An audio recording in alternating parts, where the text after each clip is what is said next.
Hoje é o dia que no catolicismo se comemora Santa Mônica e Santo Agostinho é amanhã. A mãe no dia 27 de agosto e o filho no dia 28 de agosto. Só um detalhezinho aqui, dia 29, que segue depois, é um outro dia de São João Batista. A gente falou aqui, quando nós falamos de João Batista, do seu arquétipo, né? Como uma parte do nosso ego, os arquétipos podem ser espelhados dentro de nós mesmos. Aliás, isso pode acontecer com tudo, porque tudo é um. Então nós podemos de tudo nos valer como arquétipos.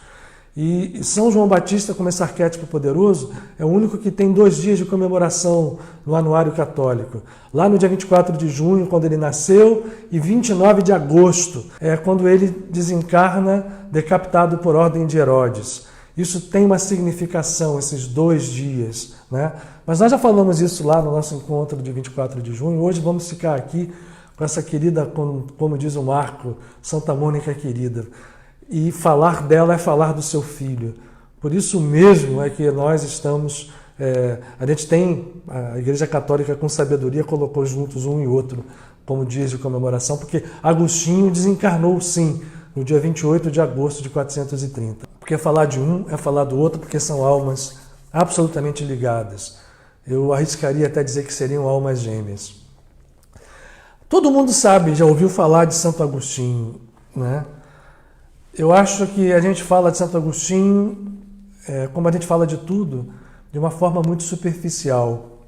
Ele é considerado, um santo pelo catolicismo, porque ele termina a sua vida dentro do cristianismo.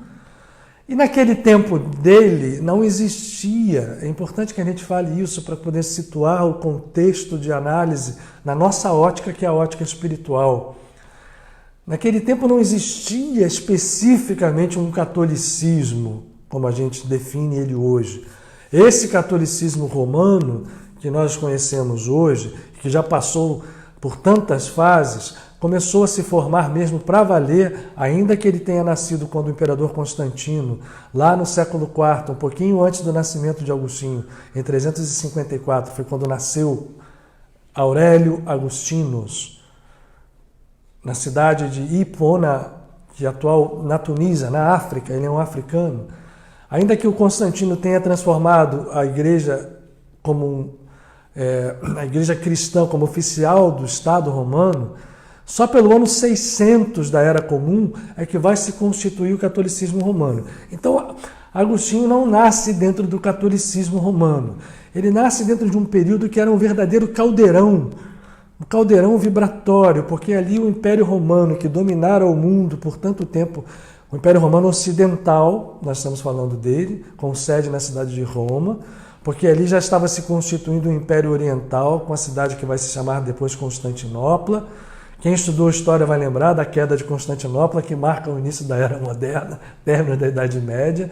Mas o Império Romano Ocidental está em total decadência, total decadência. O que vocês podem imaginar de decadência existia na cidade de Roma? E o cristianismo era, naquele momento, a religião oficial. Houve altos e baixos ali, porque depois houve imperadores que voltaram a assumir o paganismo, e depois Teodósio matou os pagãos, uma coisa, enfim, gente. E Agostinho nasce nesse período. E havia dentro da visão dos cristãos diversas correntes, que são chamadas de heréticas por quem não é dela, né? Então, para o catolicismo, todo mundo que não era o católico hoje era herético, né? Os arianos, os tertulianos, enfim, tertuliano era até que vinculou-se ao catolicismo, mas os arianos, estou dando um exemplo, os gnósticos, né?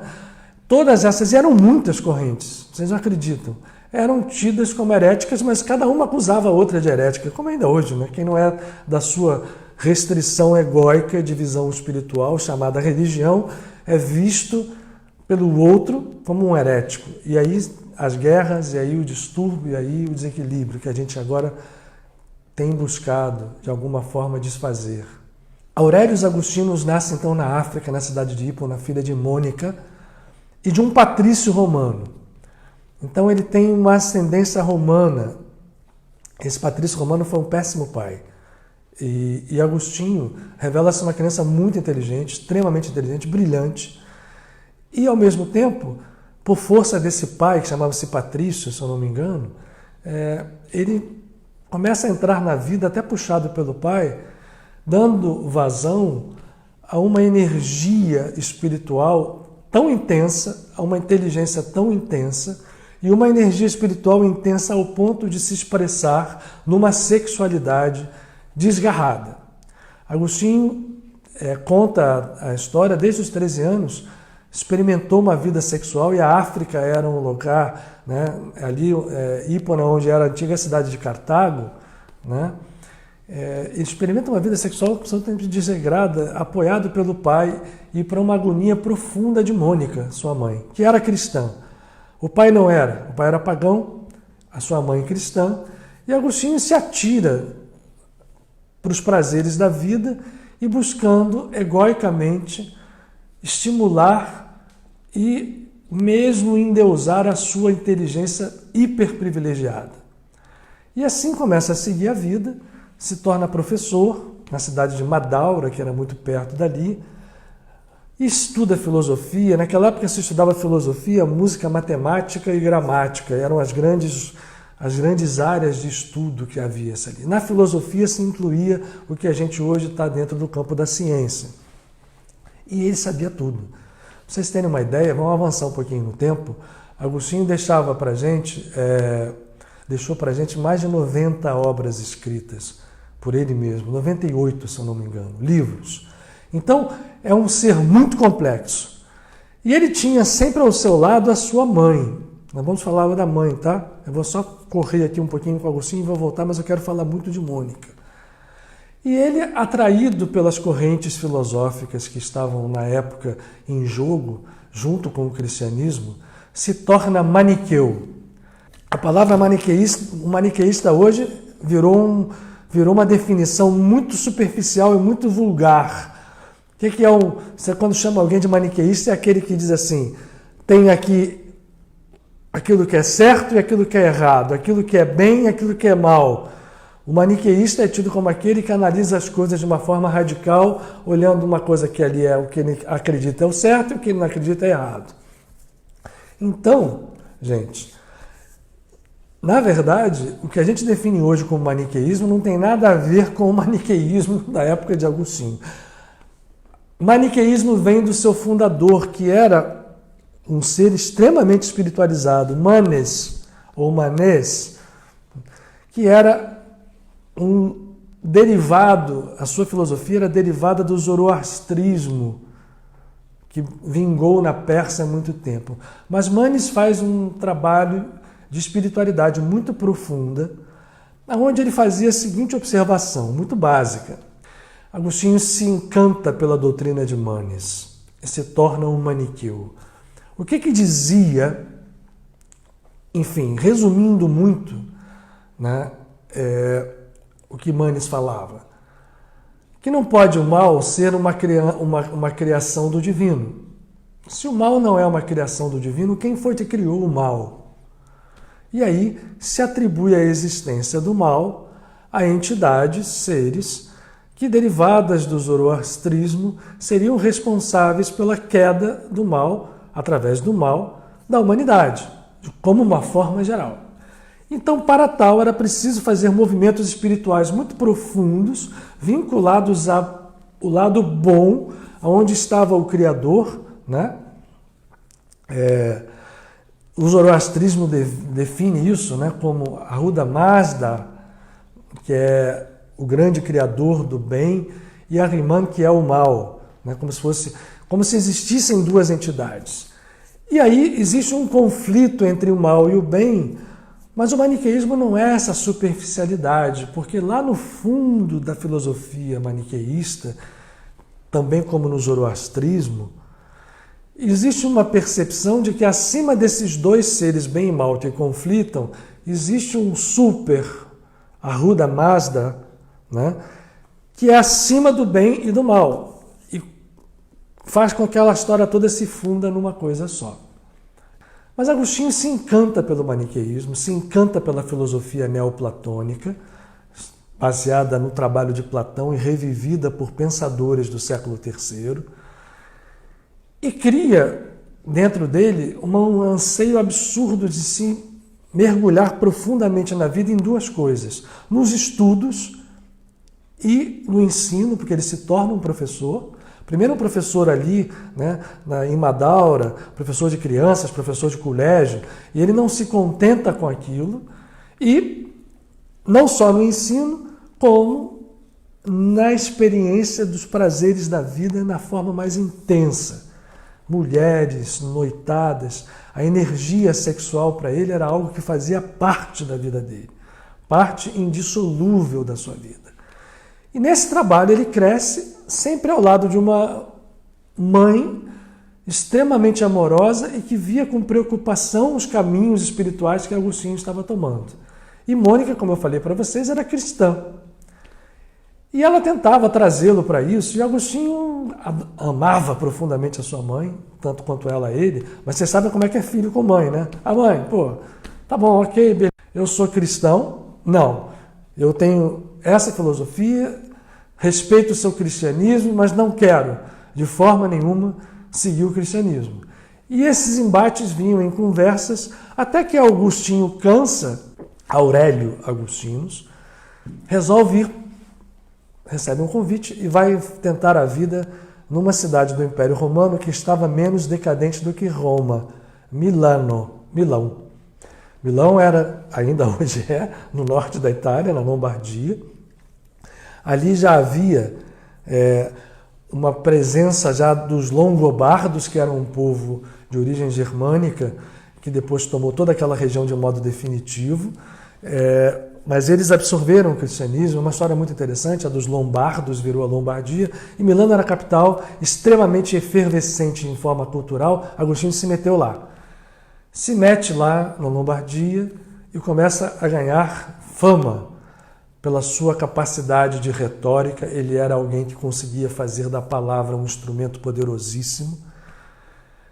E pela sua capacidade de conhecer matemática, música, filosofia de uma forma geral, e se torna um professor extremamente bem-sucedido. Ganha muito dinheiro. Sua mãe, preocupadíssima pelo amor que tinha com ele, daqui a pouco chega lá e se posta em Milão, ao lado dele, o tempo inteiro. E agora eu vou falar de Mônica um pouquinho.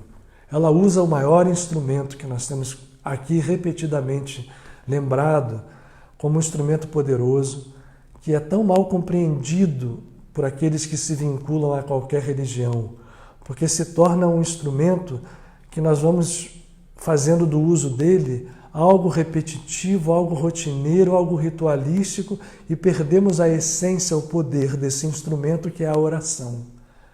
Mônica ora dia e noite, noite e dia, todo o tempo, sem cessar. A sua visão cristã ao Cristo, que vivia e vive em Jesus de Nazaré. O cristianismo já estava, como eu falei aqui no início, extremamente já difundido por toda a Europa e por todo o mundo quase. E orando pelo que ela chamava a sua conversão. Ela orava pela conversão ao cristianismo. Mas eu falei um pouquinho do maniqueísmo aqui para vocês, para entender que Agostinho, dentro do maniqueísmo, ele criou dentro dele um processo de espiritualidade, sim. Não era cristão, mas era espiritual. Mônica, que tinha um amor desmedido por ele e era cristã, não aceitava o maniqueísmo, então, portanto, não queria que ele fosse maniqueu e orava pela sua conversão. Mas o seu amor era tão grande que essa oração, que era o seu instrumento poderoso que ela usou com intensidade, ela tinha um grande poder, não de convertê-lo necessariamente ao cristianismo, mas de converter a sua alma a uma visão de espiritualidade mais completa do que a que ele tinha naquele momento. Porque Agostinho tinha uma atração profunda pela filosofia, tinha uma atração pela espiritualidade, pela ótica do maniqueísmo, pela filosofia de Manes. Então ele tinha espiritualidade, mas ele tinha uma sexualidade desregrada. Houve um momento em que ele toma uma esposa.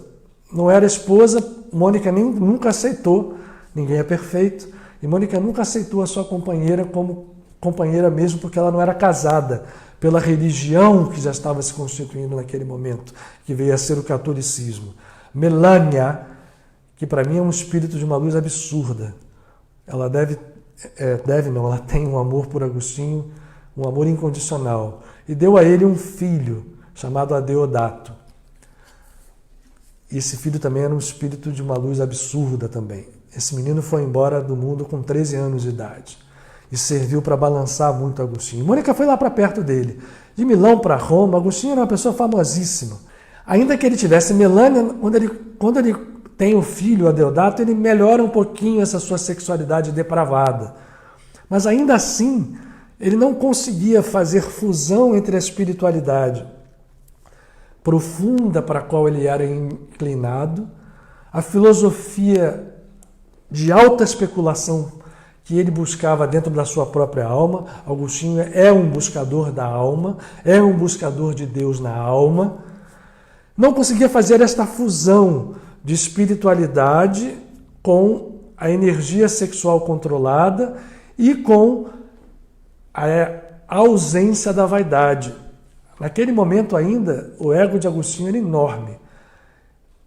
A sexualidade estava mais controlada, porque ele tinha ao seu lado Melânia, tinha seu filho Adeodato, tinha os seus companheiros discípulos e tinha o seu sucesso no mundo como professor, como filósofo. Respeitado, vou aqui novamente repetir, em Roma, em Milão. Na verdade, ele era uma figura muito conhecida, porque ele conseguia fazer uma fusão da filosofia neoplatônica com visões próprias, que a gente vai falar um pouquinho aqui, né? Um pouco mais lá. E tinha ao seu lado uma figura silenciosa, suportando esse processo inteiro de Agostinho, não deixando que ele se perdesse completamente. Ele tinha ao seu lado Mônica, Santa Mônica, a sua mãe. Ela orava pela sua conversão ao catolicismo, mas é a minha visão, não sou dono da verdade, entendo que esse amor e essa oração funcionaram até para converter ao catolicismo, mas funcionavam muito mais para manter a espiritualidade dele acesa até que ele conseguisse fazer com que aquelas energias descontroladas dentro dele pudessem se harmonizar. Eu vou fazer um parênteses aqui para quem é espírita, porque a oração é um poder tão grande, gente, a gente sabe disso. É um poder que a gente despreza. E lembrem-se que nós estamos na quaresma de São Miguel Arcanjo. Lembrem disso, aqueles que estão conosco já, né, há algumas semanas, sabem que no dia 15 desse mês começou a quaresma de 46 dias, dedicada ao Arcanjo Micael, que se funde com o período do mês de Elul, no calendário lunisolar da Kabbalah, que é o mês de preparação para que a gente encontre a nossa alma virginal no signo de Virgem, para que, quando entra o signo de Libra, comece a semente, a cabeça de um novo ano, um tempo de recriação, um tempo de transformação, recriação mesmo, pessoal, um tempo de despertar. Então, lembrem-se que nós estamos nesse período, e a gente tem falado de oração o tempo inteiro, e Mônica se valeu desse instrumento, e ela usou esse instrumento com toda a sua fé, com toda a sua força, até que Agostinho despertou. Mas eu tenho certeza que esse instrumento funcionou muito mais do que para convertê-lo ao catolicismo, porque como nós estamos falando aqui de espiritualidade, a gente tem que entender que ser católico, ser maniqueu, ser judeu não é o mais importante. O mais importante é ser espiritual no sentido profundo, é fazer a vida ser harmônica, a vida ser íntegra, a vida ser pacificadora, a vida ser um produto da nossa natureza divina, uma realização da nossa natureza divina. Isto é o nosso objetivo na vida. Isso vai nos levar pessoalmente, familiarmente, socialmente, planetariamente à felicidade, quando nós entendermos isso. Mas cada um que realiza esta luz é um instrumento poderosíssimo para a realização de bilhões de outros que habitam nesse nosso pequeno planetinha. Então eu estou fazendo um parênteses aqui para falar um pouco de oração. E tem uma visão espetacular numa das obras daquele que eu acho que é um tesouro dentro do Espiritismo, que é André Luiz, na sua obra, escrita por Chico Xavier. André Luiz escreveu vários livros e um deles, Entre a Terra e o Céu, que eu recomendo sempre a leitura para todos vocês, mesmo para quem não é espírita, tá, gente? Esse livro começa com um capítulo que chama assim, Oração Refratada. Caramba, o que é isso? O que é isso? Oração refratada? E lá está descrito, uma criança, uma pequena jovem que vinha encarnada em nosso lar, numa família muito problemática, faz uma oração para sua mãe. E a mãe não era um espírito preparado para receber oração nenhuma, ela era um espírito, na linguagem espírita, obsessor. Sem querer, ela obsidiava a família. Mas a criança não sabia disso, e ela ora para sua mãe. E lá no nosso lar, numa das instalações da colônia de nosso lar, o ministro Clarencio mostra a André, num gráfico, que devia ser um computador extremamente avançado, porque a tecnologia do mundo espiritual é muito mais avançada do que a nossa, muito mais. O que a gente fala aqui, quântico, isso tudo para eles é bobagem, porque para eles não existe quântico, existe a unidade, existe a realidade, do qual o que nós chamamos de mundo quântico é uma parte integrante, não, tudo é. Bom, não é isso que eu estou falando. Naquele gráfico, o André vê a senhora que tem uma oração refratada. Tá vendo, André? Essa menina pediu para a mãe dela, mas a mãe dela não pode atender. Como a oração é muito forte, é muito poderosa, ela está concentrada, ela veio bater aqui e ela vai ser respondida. Ainda que a menina não saiba, pensando que é a sua mãe, ela vai ser respondida de alguma maneira. Eu estou dizendo isso porque, de uma forma, Mônica tinha a sua oração refratada. Ela queria a conversão para o catolicismo. Ela até conseguiu, né? Vamos contar ainda na história de Agostinho. Mas o mais poderoso na oração de Mônica era o seu amor incondicional por aquele filho. Era a percepção da grandeza espiritual que estava escondida ali, naquelas cascas que estavam sendo formadas pelo descontrole da sua sexualidade, pela exacerbação de uma sexualidade fazendo com que a energia sublime que está no chakra Kundalini fosse dispersada e sugada, e pela derivação da sua inteligência para um lado egóico. Agostinho, eu vou repetir aqui, era um filósofo, era um professor extremamente preparado, com um sucesso absoluto dentro da sociedade de Milão e de Roma, e daquilo para ele era uma vaidade. Ele tinha dinheiro, ele tinha poder, ele tinha sucesso, ele entrava em todas as camadas sociais. A sua companheira Melânia, Mônica nunca aceitou. O seu filho Adeodato, sim. E nós vamos então ter esse contexto por alguns anos. Agostinho já estava na universidade, já estava dando aula, já estava expressando a sua sexualidade de uma forma intensa. Perto dos 30 anos é quando Agostinho está nesse estado que eu estou descrevendo para vocês agora. Vejam como naquela época as coisas aconteciam muito rápido. E era aquele sucesso absoluto, um retórico imbatível, né? Havia campeonatos de retórica, para vocês terem ideia.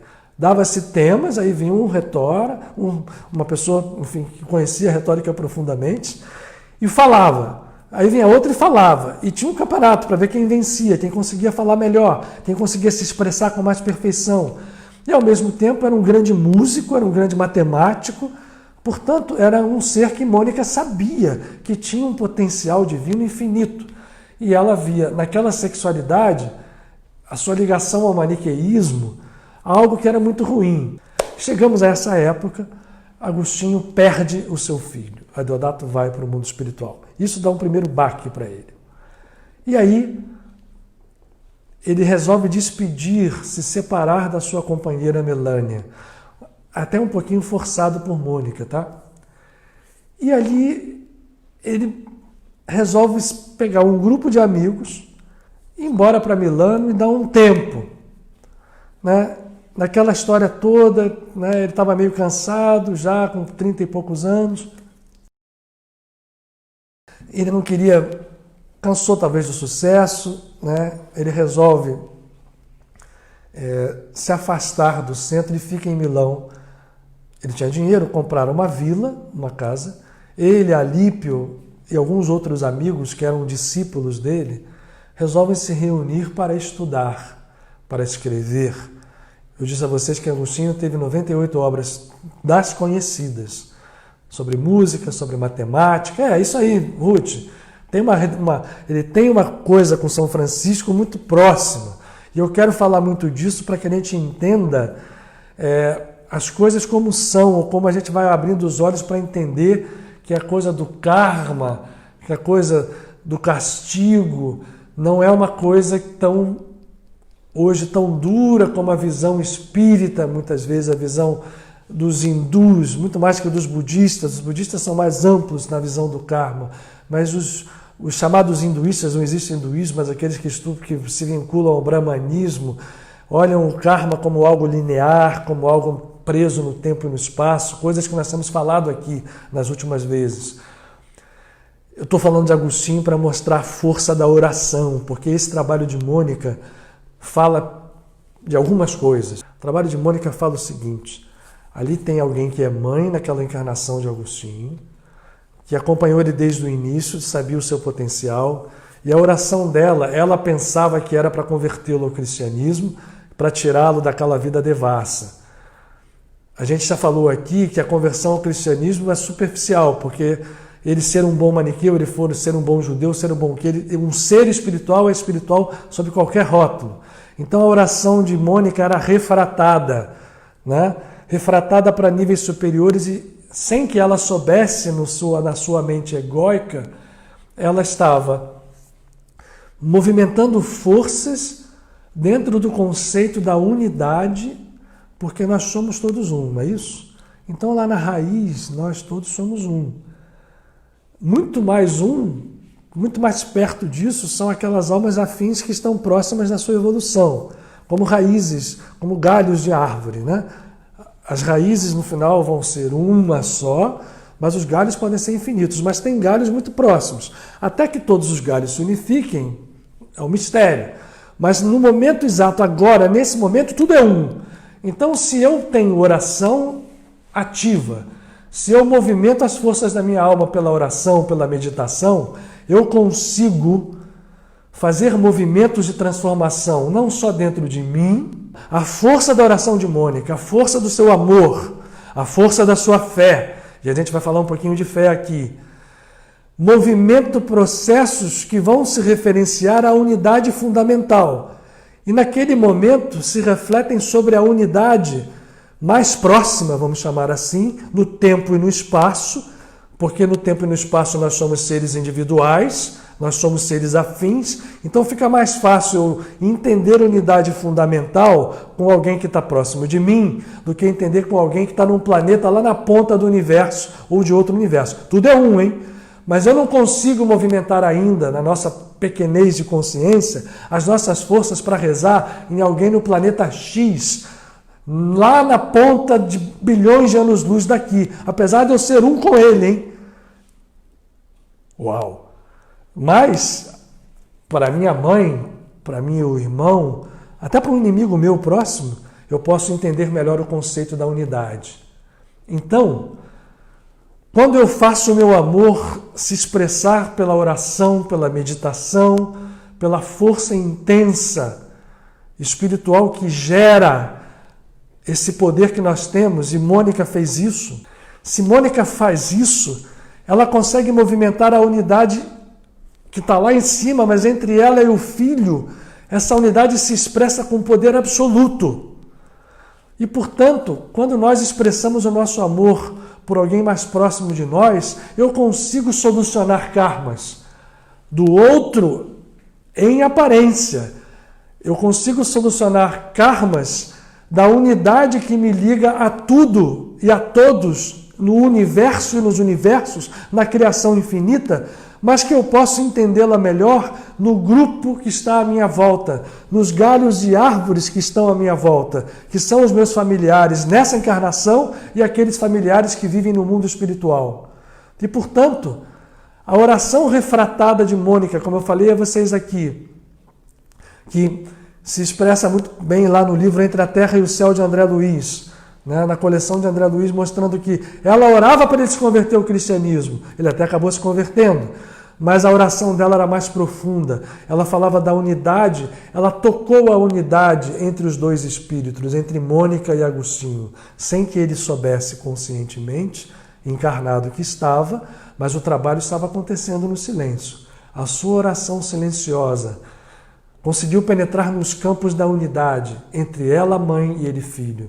Em outras encarnações podem ter sido até outras coisas. irmãos, marido e mulher, mas o amor profundo que os unia foi ascendido ou acessado, como a gente fala aqui no Brasil, por Mônica. Munida da fé e munida do amor, ela foi lá dentro e trabalhou no silêncio. E aí começou a acontecer na vida de Agostinho, começaram a acontecer eventos que foram chamando ele para essa conversão espiritual. Aconteceu para o catolicismo, para o cristianismo, vamos chamar de cristianismo, porque nem havia catolicismo naquela época como a gente conhece, havia várias correntes cristãs, mas a conversão dele foi para a espiritualidade. A conversão dele foi para que ele pudesse fazer a energia sexual dele se controlar mais, porque ele foi muito devasso, muito. Eu não sei nem mais se São Francisco ou ele quem foi mais. Mas é bom para nós sabermos o quanto se pode tirar a espiritualidade de situações aparentemente, karmicamente complicadíssimas, né? Então, lá pelos 30 e poucos anos, ele resolve, sem saber que Mônica estava ali trabalhando, sabia que ela estava orando, mas não sabia o nível de trabalho que ela estava realizando com aquela oração. Isso que eu estou querendo expressar hoje aqui para a gente trabalhar juntos. A força da oração de Mônica é exemplo para nós, para a gente não desprezar a força da nossa oração. Na Quaresma de São Miguel, em qualquer momento da nossa vida, em qualquer hora. É a oração como a força maior que é nos dada, que deve preceder a qualquer ação física. Não quer dizer que a gente vai ficar orando e ficar parado no nosso mundo físico, não. A ação física tem que vir absolutamente iluminada, alimentada pela seiva da oração, da meditação e da consciência desperta. Mas mesmo que a gente não tenha ação no mundo físico, a ação da oração se faz e vai se expressar. O evento foi, Agostinho vai para Milão com seus amigos e fica lá, estudando, né? O neoplatonismo para ele é um movimento filosófico muito profundo do qual ele tira a sua filosofia, que a gente vai tocar de leve aqui. E aí um dia, ele reunido nessa vila que ele com o dinheiro que tinha, comprou lá em Milão, seu filho ainda estava ali, o filho dele vai partir logo depois, e quando parte aí que ele cai mesmo no movimento interno de busca espiritual. Melânia já tinha ido, né? Ele fica com o filho. E Mônica fica ali rondando, sempre perto. Um belo dia ele estava movido por elucubrações internas, por pensamentos, por questões. Era o preâmbulo do despertar. E de repente ele ouve uma voz de criança na vizinhança falar assim: Tolle legge, tolle legge, tolle legge, tolle. Vai cantando. Ele era músico, hein, gente?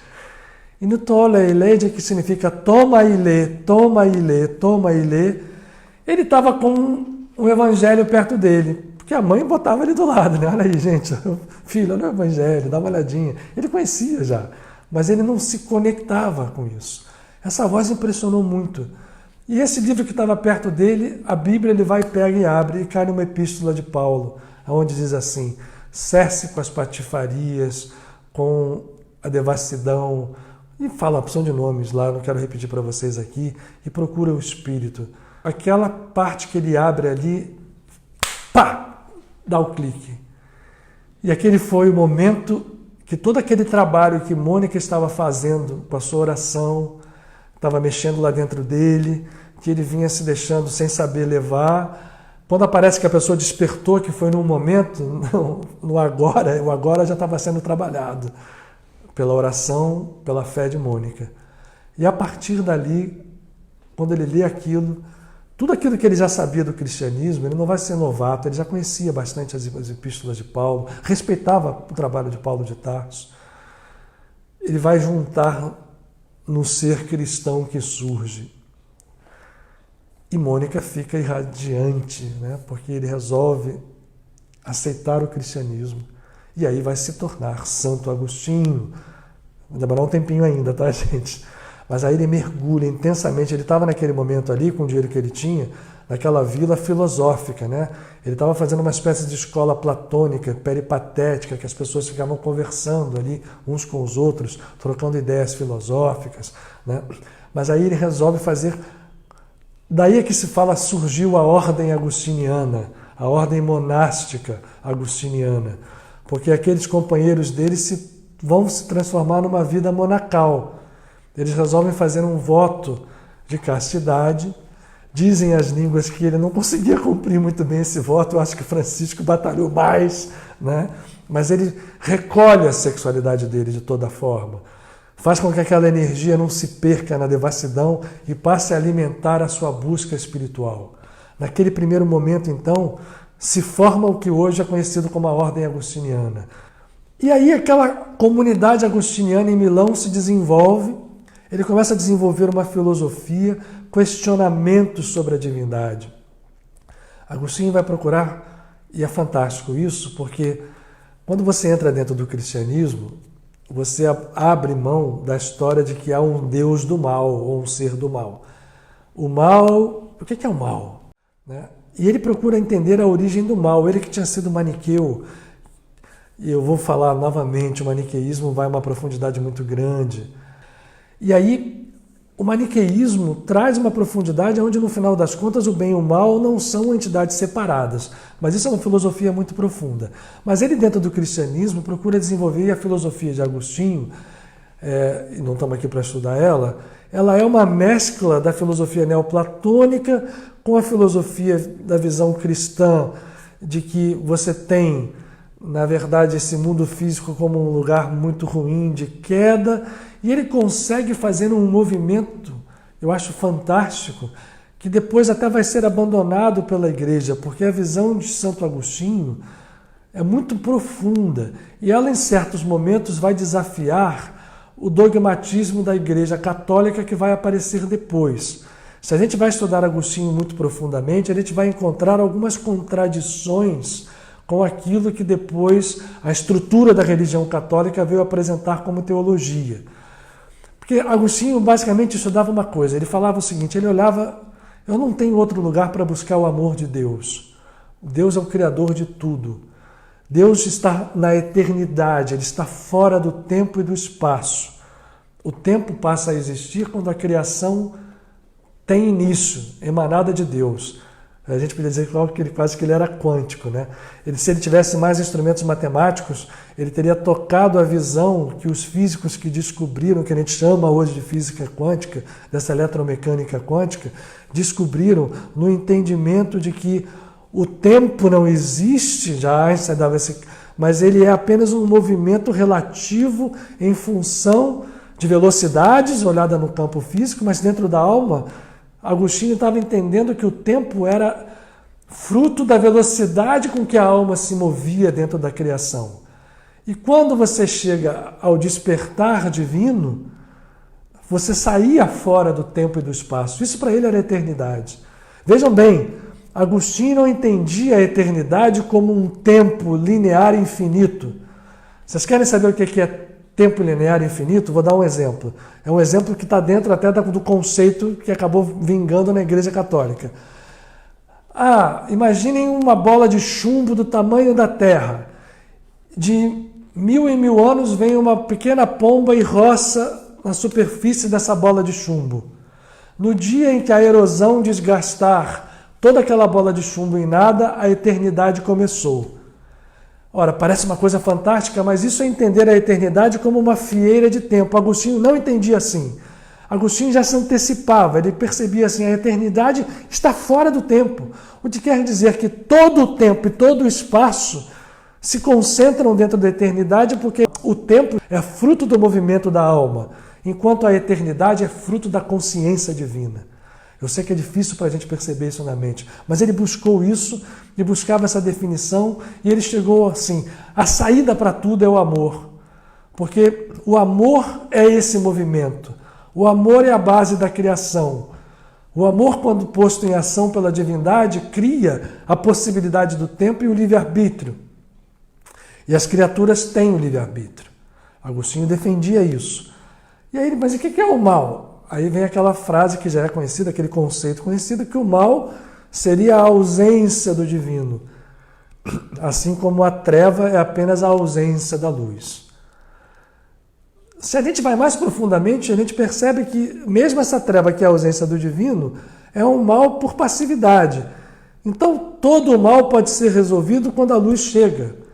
E todo o mal é absorvido na luz quando a luz acende. Hoje, na forma prática, que nós estamos dentro da Quaresma de Miguel Arcanjo, gente, né? Imortalidade, tempo e eternidade. É isso. Mas a imortalidade, ela pode ser incluída na eternidade, né? O tempo infinito contado, né, como eu brinquei aqui, dessa pomba roçando a bola de chumbo do tamanho da Terra até desgastar, vindo dado uma passada de asas de cada 1000 anos, esse tempo infinito desaparece no agora do despertar eterno. Não é um conceito que a gente consegue trazer para a mente de forma imediata.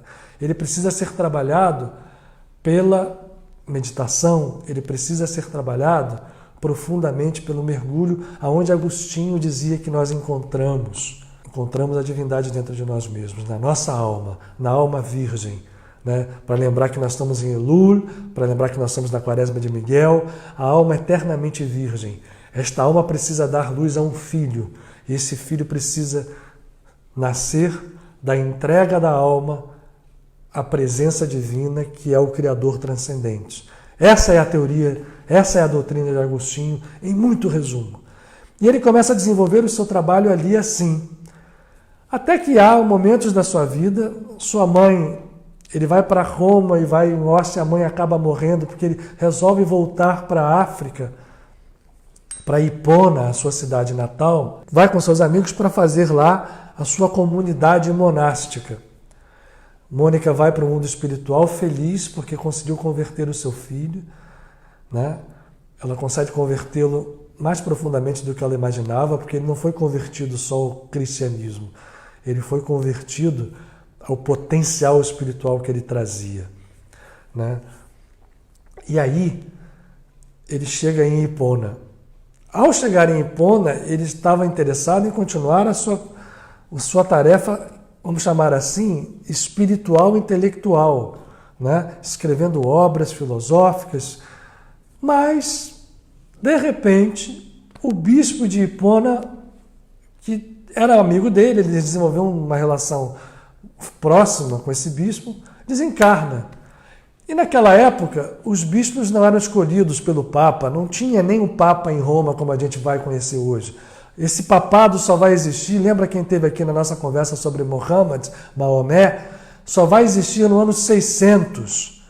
Nós estamos aqui no ano de 410, mais ou menos, da Era Comum, né? Agostinho já estava mais velho nesse momento. Então, ele chega lá em Hipona, amigo do bispo, morre o bispo. Como é que se fazia para ter um bispo? Era a votação da comunidade. A comunidade é que votava, escolhia. Você vai ser bispo. Aí adivinhem quem foi que eles escolheram? Agostinho foi escolhido como bispo de Hipona, ou Hipona. E aí, ele falou, como é que eu posso? Não, vai ser você e vai ser você. E aí vem uma fase da sua vida espetacular. Tudo aquilo que ele trabalhou no silêncio, na filosofia, enfim, na retórica, na matemática, na música, aquela sabedoria foi posta, quando ele entrou no bispado, em ação. Então nós vamos ver um Agostinho saindo para fazer caridade, para curar as pessoas, para servir a sua comunidade, para receber as pessoas, para aconselhá-las, para curá-las, para casá-las. Se transformou num ser com uma expressão profunda de todo aquele amor que ele estava dentro dele, que ele tinha vivido na devassidão tantos anos, que depois ele no seu recolhimento monástico ele tinha transformado em algo poderosíssimo e teve a oportunidade de expressar esse amor como bispo de verdade, braço a braço ali com as pessoas, né? Sem nenhum ritual, sem nenhuma coisa nenhuma, né? Era o bispo dali, era aquele que representava naquele momento, né, o próprio Cristo. E aí vem a fase de Santo Agostinho mesmo. Dizem as más línguas que a castidade nunca foi absoluta. Santo Agostinho era amor absoluto, nada ele negava, caridade a qualquer hora, mas que tinha certas horas que ele a castidade não funcionava. E tem uma frase conhecida de Santo Agostinho, que a gente não sabe se é verdade, parece que diz assim: Deus, Deus, meu Pai, dai-me a castidade. Aí ele concluía, mas não agora. A gente não sabe quando foi falado isso. Se foi com 30, se foi com 20. Mas eu quero tornar leve porque ele era um ser muito alegre. Agostinho era um sábio que soube entender o que era sabedoria. Num primeiro momento ele foi extremamente vaidoso, intelectual, retórico, sucesso em Roma, em Milão, na Itália inteira, rico, para depois fazer com que aquilo tudo fosse se transformando num vinho poderoso, aquela uva fosse secando e se transformando num vinho doce, né? Expresso, e aí com toda a plenitude, no seu bispado em Hipona. Ele foi desencarnar com 76 anos. Eu estou contando essa história porque nós vamos ter o Santo Agostinho até o final, dentro do contexto que ele vivia, nessa luta, porque ele tinha sido o devasso. Mas vejam só uma coisa na sua visão. Ele faz um trabalho sobre a graça. E aí eu acho que, influenciado pela vida, ele diz assim: eu não posso ter me convertido pelos meus méritos. Ele não sabia o trabalho que tinha sido feito, ele não sabia, ou não tinha total consciência, com o trabalho que tinha feito por sua mãe, Mônica. Aquele trabalho silencioso que eu falei aqui para vocês. Né? Mônica trabalhava com a força da oração, com a força da sua fé, um poder que ela sentia na sua alma que era absolutamente divino. E aquilo foi transformando. Agostinho não sabia daquilo. Então ele se converte, de repente ele se transforma, segundo ele, mas o que ele bota para fora é apenas a sua essência mais pura. E o seu karma está indo embora por aquelas forças mais poderosas do que ele. E ele toca isso como a graça. Só que ele diz assim, a graça, ela existe, porque eu só posso ter sido convertido pela graça. E a graça é algo que está nas mãos de Deus. E aí a sua doutrina fica um pouco confusa, porque ele atribui a graça, e unicamente a graça, ao amor e à graça, a força de transformação para uma criatura. Né? Isso fica muito parecido, né? Você vejam que essa história das obras, depois o catolicismo vai fazer... Há uma dicotomia entre obra e fé que não fica muito clara ali, porque a vida dele foi muito confusa, mas ele diz assim, eu tenho certeza que eu não fiz nada como mérito para estar como eu sou.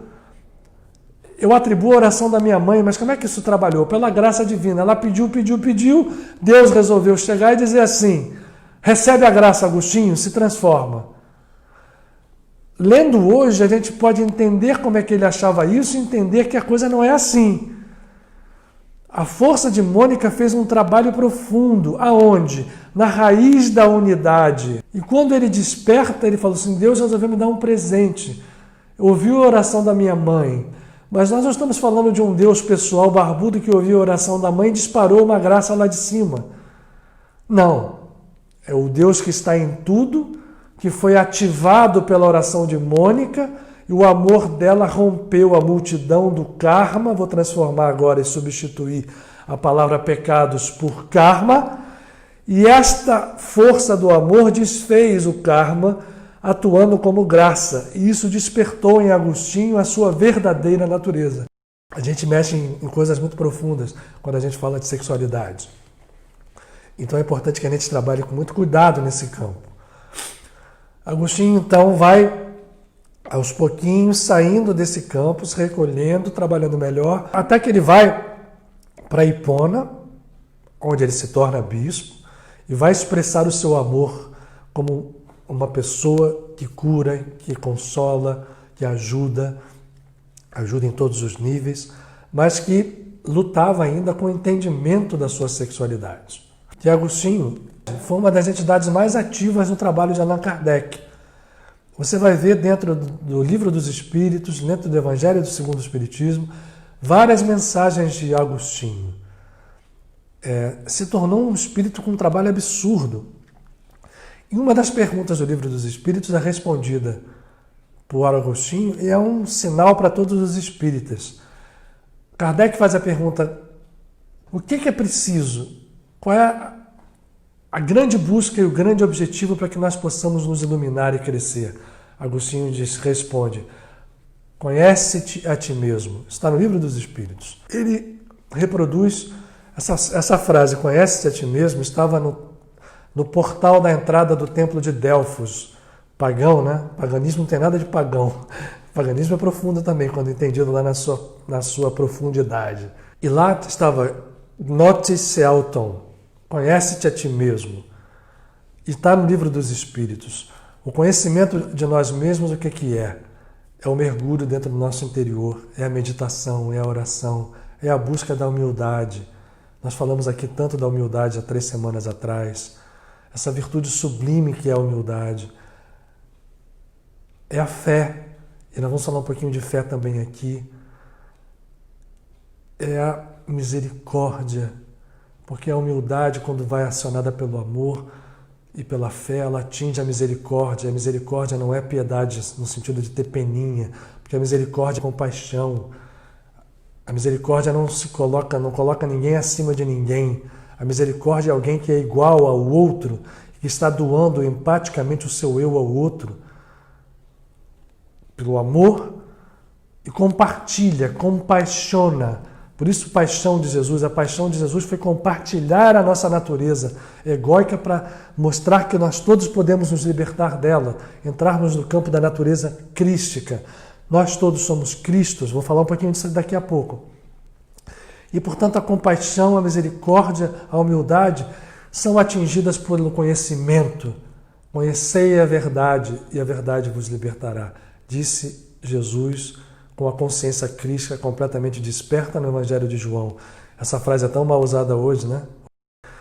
Conhecei a verdade vos libertará, significa conhece a ti mesmo, mergulha na tua alma, sai do ego, tira as ilusões do ego, tira as artimanhas do ego, sai da hipocrisia, sai da vaidade, sai do orgulho, sai de tudo aquilo que não seja a luz plena, que faz a treva ser absorvida em si mesma.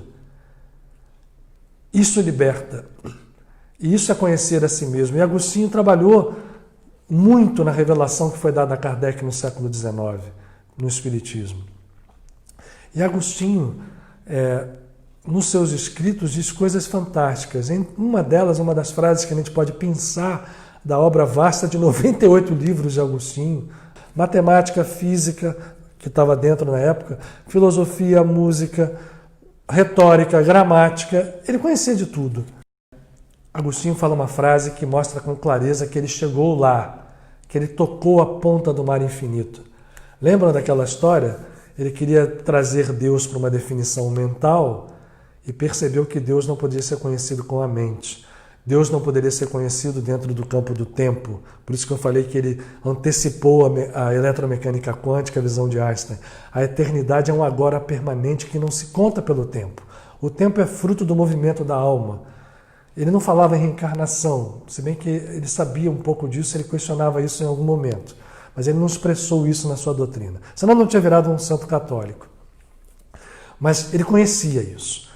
E aí ele conta aquela velha história, né, que conta a tradição que Santo Agostinho estava se vendo um sonho à beira de uma praia, e aquela praia o mar batendo, e naquele momento que ele está ali, ele anda e vê uma criança muito bonita, mexendo e brincando na areia. Ele chega perto daquela criança e diz assim: menino, o que você está fazendo aí? E o menino estava na mão com uma pequena concha, dizendo assim, pegava água e jogando no buraco. Eu estou colocando o mar aqui dentro desse buraquinho. E aí Agostinho ri e fala assim, tá, mas é interessante, mas você não vai conseguir colocar um mar infinito desse tamanho dentro desse pequeno buraco. Aí a criança olha para ele, se transforma num anjo belíssimo e diz assim, pois é, Aurélios Agostinos, como é que você quer colocar o mar todo da presença infinita e da natureza infinita do divino dentro do pequeno buraco da sua mente? E aí ele desperta. E foi a partir daí que ele passa a procurar dentro da alma a presença infinita que não é medida pela estreiteza da nossa mente humana, que se arvora em alguma coisa e procura se desconectar dessa raiz divina. É como se uma gota que saísse do mar, né, flutuando no ar, uma gota em aerossol, começa a flutuar pelos espaços, começa a gota a se achar o máximo. Ela tem a natureza da água salgada do mar nela, mas ela tem limites. E, portanto, ela só é o mar quando ela entender de onde ela veio. E ela só vai ser o mar quando ela voltar para o mar. Yogananda tem até uma música disso, né? Eu sou a onda, ele fala, mas eu sou a bolha. Em inglês, I'm the bubble. Eu sou a gota. Faz de mim o mar. Me faz voltar a ser o mar. Nós somos todos gotas flutuando nesses espaços infinitos das fieiras de tempo e de reencarnações, mas nós precisamos entender a nossa raiz. A água salgada que vive dentro de nós é a nossa essência divina, é a nossa incorruptível essência divina, onde nenhum pecado toca.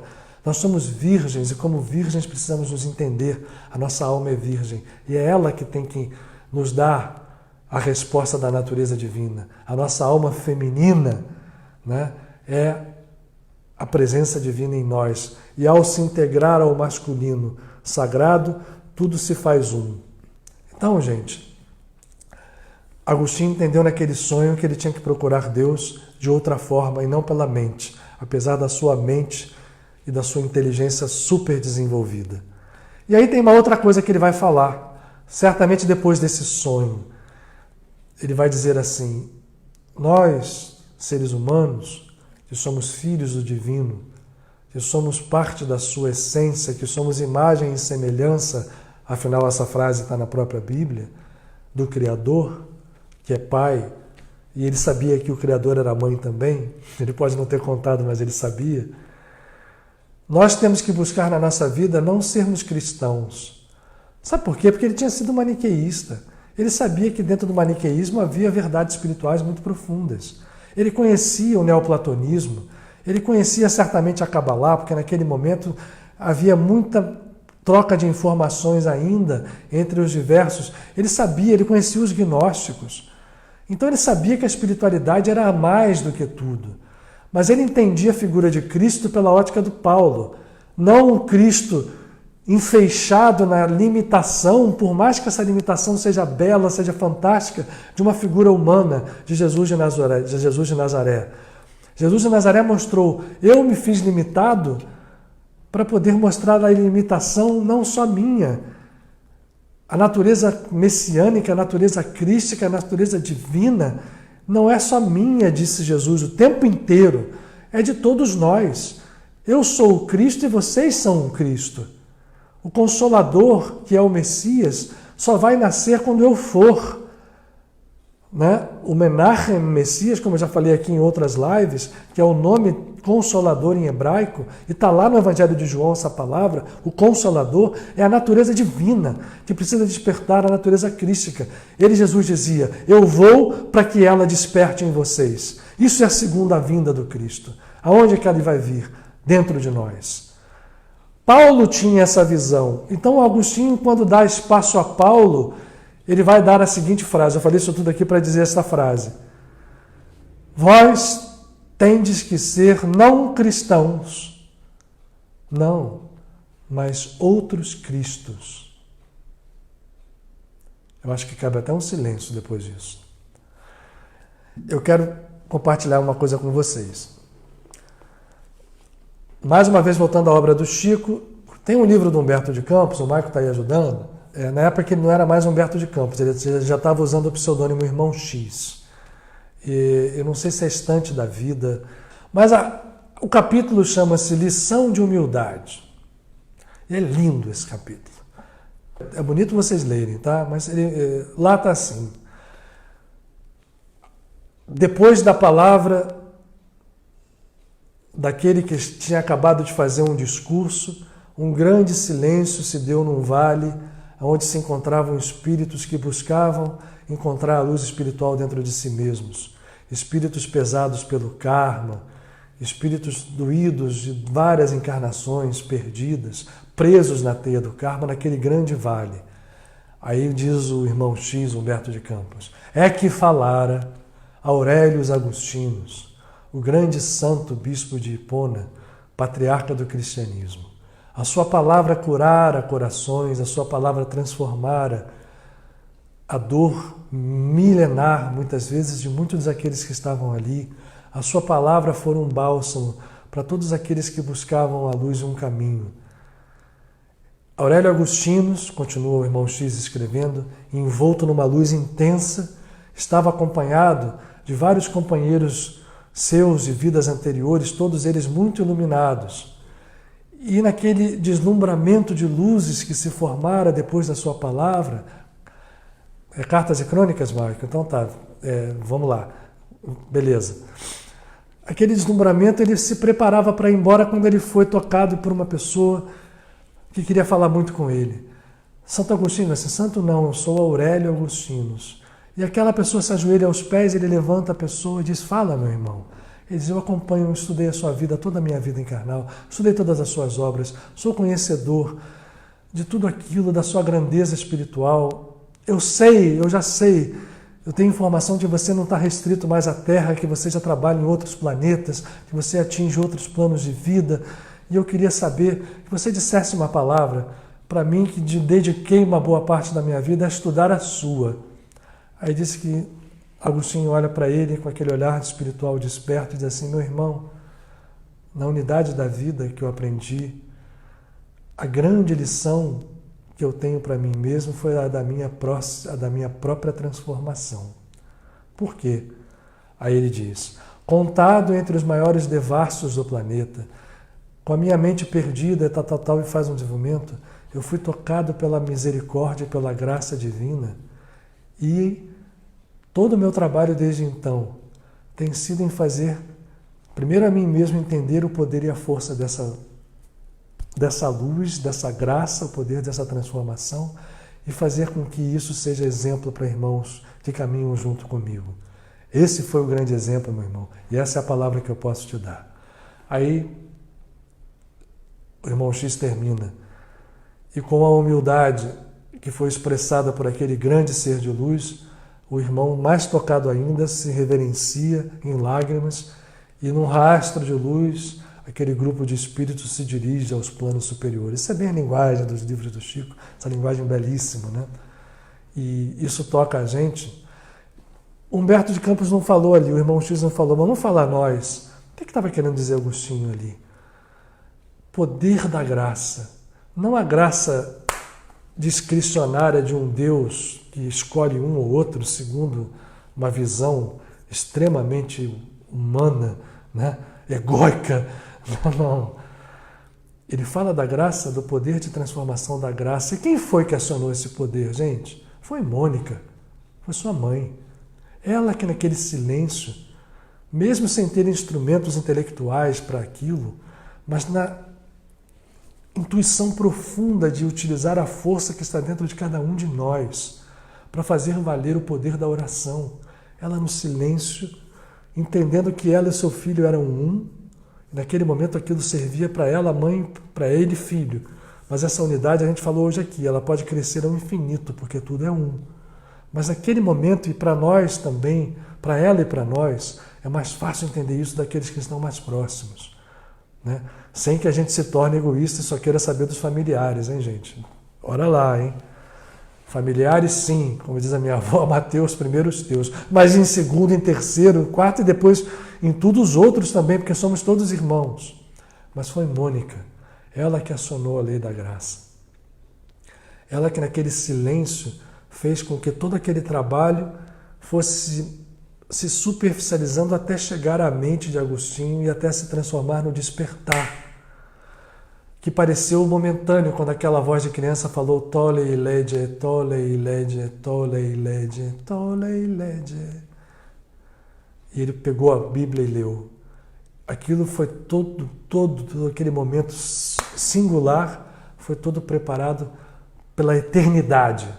Vamos dizer assim, fora do tempo e espaço. O que é a eternidade que eu estou falando? O agora. O amor sagrado, sim, obrigado, Sena Priya. A força da oração, do amor, da fé, porque fé não é crença. Fé não é só crença, fé é movimento da alma. E Mônica movimentou a fé. Mônica fez surgir aquela luz divina através dela, e isto fez com que a graça chegasse a Agostinho, e o seu karma monstruoso, talvez, não sei, ele estava definindo assim para aquele ser que buscou ele, e em um momento se suavizasse e ele passasse a ser um exemplo para cada um de nós. Agostinho, eu sempre cito isso, com Francisco de Assis, com tantos outros, com todos, mostra como os santos são seres como nós, que lutam com as energias divinas que estão dentro deles e que vêm a nós dar exemplos da possibilidade que nós todos temos de realizar a mesma obra que eles fazem. Não no sentido de grandiosidade, querermos ser santos e reconhecidos como tal, mas Mônica saiu do mundo como entrou, sem que ninguém a reverenciasse, mas fez a obra sagrada como mãe de transformar o seu filho. E o que ela fez é possível e é passível de ser feito por cada um de nós, principalmente por aquelas que são mães. E principalmente nesses momentos que nós estamos vivendo da Quaresma de Miguel Arcanjo, onde nós estamos com momentos favorabilíssimos para trabalhar o nosso amor, para trabalhar o nosso karma, para buscarmos dentro dos nossos seres mais amados o reflexo da divindade, para que a gente possa estender esse amor para além dos nossos laços mais próximos, entendendo que o amor se baseia na unicidade, na presença divina, no único fator que rege o universo e todos os universos. A consciência infinita que dá no seu desconhecido, que não se pode definir essa consciência infinita, não se pode dar nomes, mas a partir do momento em que surgem os nomes, seja Pai, o Filho, o Espírito, sejam os nomes que são dados dentro da Kabbalah, a partir do momento que surgem esses nomes, brilhou a luz infinita. E essa luz infinita está além do tempo, além do espaço. Ela vive na plenitude do agora. E, portanto, ela nos dá a oportunidade de mexermos no tempo e no espaço, porque o passado está dentro da gente. Está guardado individualmente dentro da gente, está guardado coletivamente dentro da sociedade. E dá sim. Não é voltar no tempo e viver o passado como a gente imagina nos filmes aí de ficção científica, não. É voltar lá dentro e mexer naquele passado kármico com a força do amor e da lei da graça. Isso é mexer no passado, isso é modificar o tempo, porque isso modifica imediatamente o futuro. E nós conseguimos, nas infinitas possibilidades de futuro que temos à frente, realizarmos aquela que seja mais luminosa, mais propícia para nós, mais propícia para aqueles a quem amamos. Olha como Mônica transforma Agostinho.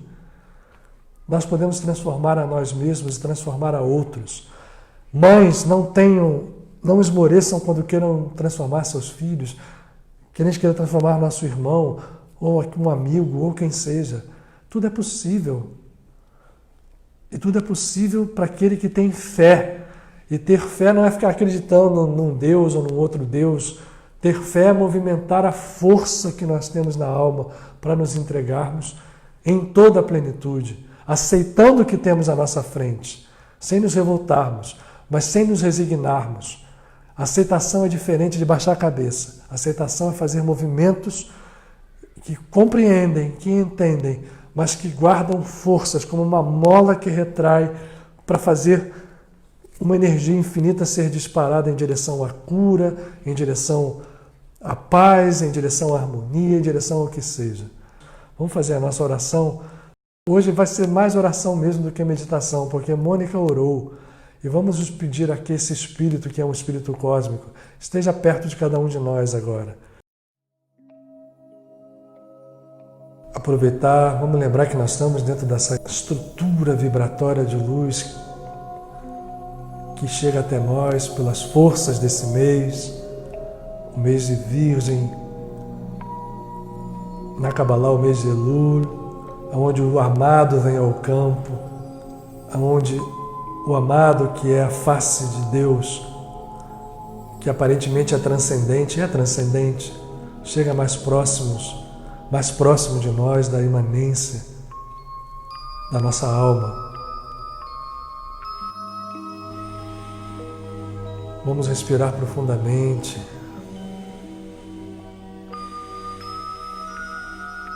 Sentir que a respiração será e será sempre um veículo da luz sagrada.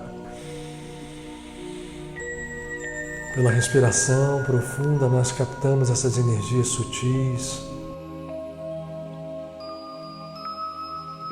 Vamos respirar e banhar todo o nosso ser com a luz que vem através da nossa inspiração. E ao expirarmos, deixar sair as energias desequilibradas. Ao lado de cada um de nós está um companheiro espiritual, está um anjo, podemos chamá-lo como quisermos, que está facilitando esse trabalho, trabalhando no nosso corpo físico, porque certamente todos nós precisamos de harmonizar as trilhões de células que compõem o nosso corpo físico. Todos precisamos de cura, ou precisamos compartilhar a cura com aqueles que estão próximos de nós. E esses amigos estão ao nosso lado, abrindo portais.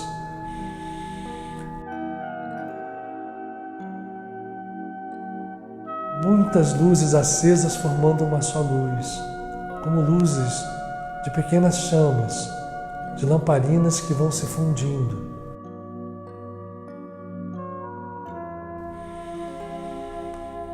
Então, nesse momento, sentindo que a luz toma todo o nosso corpo físico, vai aos centros sutis de força que nós chamamos de chakras, aqueles que estão alinhados na linha do tronco da árvore da vida, que é a medula vertebral e a coluna vertebral no corpo físico, os 7 principais, mais os 5 que transcendem o corpo físico, tanto para cima, se podemos assim dizer, em direção ao alto, acima do nosso chakra coronário, como para baixo, em direção ao centro do planeta Terra, aonde a Mãe nos emana o fogo da vida. E vamos sentir a fusão dessas energias que ascendem, entrando pela sola dos nossos pés, e aquelas que descendem, vindo pelo alto, tomando a coroa do nosso ser, onde está o cérebro, protegido pela caixa craniana, as duas se cruzando no coração, aonde a alma se expressa com um poder enorme, porque sem a emoção sacralizada do amor, a nossa oração não ganha força. E sentindo esse poder, nos preparamos para orar. A Ti, ó Mônica, que és mãe, que tua maternidade, a maternidade divina presente em Ti, sacralizou e libertou o Teu Filho. Tu que és mãe, a Ti nós nos dirigimos como portal e como canal. Porque a presença em Ti, a presença de Deus Mãe em Ti é tão profunda, o amor que existe em Ti é tão profundo, real e intenso, a presença é tão grande que as nossas palavras perdem força, mas o amor de todos nós, ao contrário, ganha mais força ao nos aproximarmos desta chama de amor que brilha na Tua consciência cósmica. Mônica, Mãe, para que sejamos cada um de nós, como foi Teu Filho, tocados por esse amor redentor, por aquele que faz com que a nossa consciência se eleve, sim, mas ao mesmo tempo mergulhe profundamente no íntimo do nosso ser, como fez Teu Filho, Agostinho, e encontre ali, no santuário que existe dentro de nós mesmos, pois todos nós somos templo vivo do Espírito, construído de pedras vivas, pedras que são as virtudes, pedras que são as energias que nós vamos pouco a pouco fazendo vibrar num padrão sublime de luz. E transformados em templos vivos, podemos também, nós também sermos canais dessa luz para transformar, para curar, para libertar E é isso que viemos aqui pedir a Ti, Mônica, para que a luz que vibra em Ti, porque és canal da presença de Deus Mãe, e és também de Deus Pai, porque te fizeste una com teu filho Agostinho, para que essa presença divina acenda em nós a força da presença para que nós também possamos, espelhando o amor que viveu em Ti, fazer com que o nosso amor, espelhando e transmitindo a presença da unidade, possa atingir aqueles a quem amamos, os mais próximos, sim, mas que nós aprendamos a amar como amamos a Deus. Nós queremos amar a Deus como Tu amaste, como Agostinho, teu filho, amou. Nós queremos amar a Deus. E queremos amar a Deus aonde é possível para nós, na presença do nosso irmão, dos mais próximos, familiares, amigos, pais, filhos, mas transformando em próximos todos aqueles que compartilham conosco essa caminhada neste planeta. E eu quero compartilhar com vocês agora, nesse final. Nos meus 17 anos, um dia, muito angustiado, onde eu pouco conhecia da sensibilidade mediúnica, eu me vi desdobrado e vi chegar, não um velho, mas um ser que exprimia muita luz no seu olhar, a aparência de uns 40 anos. E ele disse: eu vou te ensinar uma oração. E assim disse. E jamais esqueci, e eu quero compartilhar com vocês. Não sou nada, não sou mesmo. E compartilho isso dentro da humildade que eu consigo expressar. Disse esse ser: aprenda essa oração e diga sempre isso. Senhor, que eu possa estar em Ti como Tu estás em mim, pois Tu és e estás em todos os Teus filhos, mas nem todos os Teus filhos estão em Ti ainda. Que eu possa expressar a Tua presença, que eu possa estar em Ti, ser em Ti e viver em Ti, com fé, com esperança, com amor, que é caridade, de hoje e pela eternidade. Eu jamais esqueci essa oração pequenina. E quando eu olhei, fixei aquela figura e me arrisquei mentalmente a perguntar. Ele pôs a mão sobre a minha cabeça e disse: eu sou Agostinho, Aurélio Agostinho. Naquele momento eu nem sabia que ele se chamava Aurélios. Então hoje eu compartilho com vocês porque eu acho que vale mais compartilhar uma oração tão simples, que eu possa estar em Ti de hoje por toda a eternidade, mas que é poderosa, porque ela expressa a verdade que ele viveu. Ele realizou isso.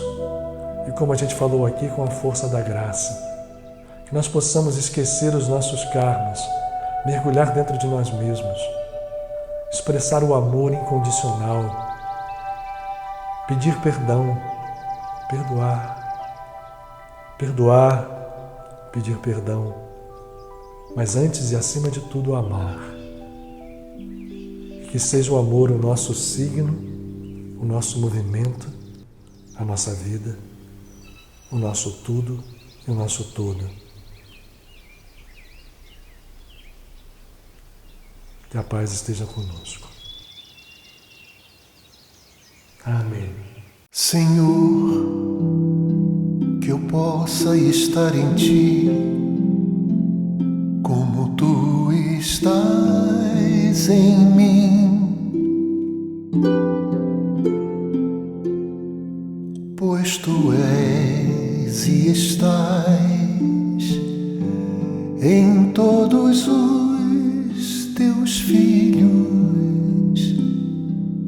mas nem todos os filhos estão em ti.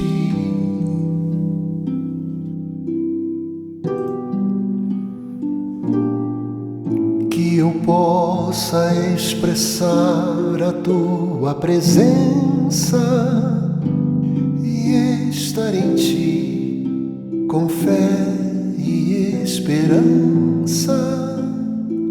Ser em ti a tua alma criança e viver em ti com amor que é caridade pela eternidade.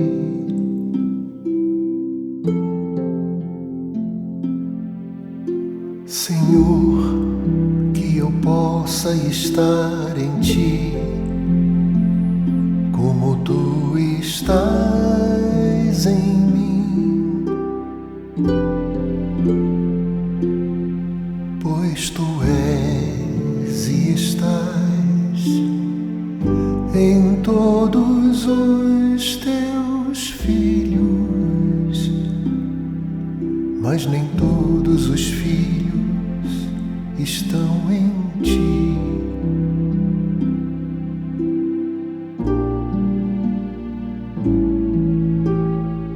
Que eu possa expressar a tua presença e estar em ti com fé e esperança. Ser em ti a tua alma criança e viver em ti com amor que é caridade pela eternidade.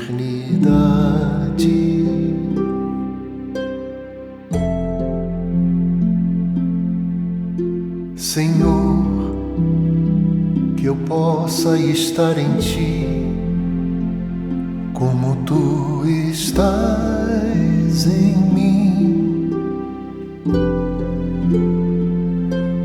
pois tu és e estás em todos os teus filhos, mas nem todos os filhos estão em ti.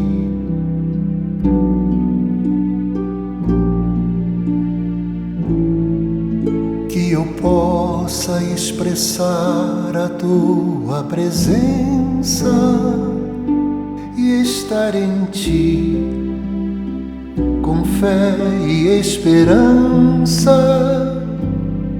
Ser em ti a tua alma criança e viver em ti com amor que é caridade pela eternidade.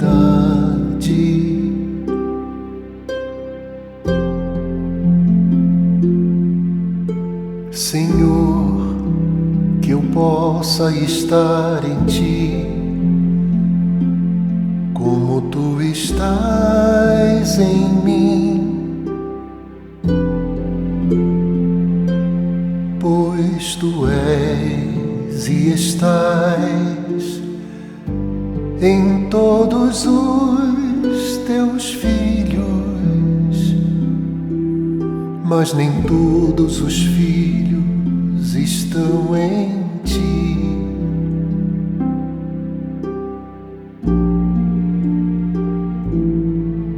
Que eu possa expressar a tua presença e estar em ti com fé e esperança. Ser em ti a tua alma criança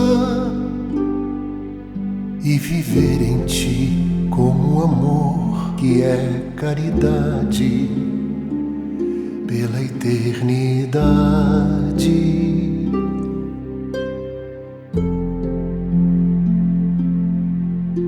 Senhor, que eu possa estar em ti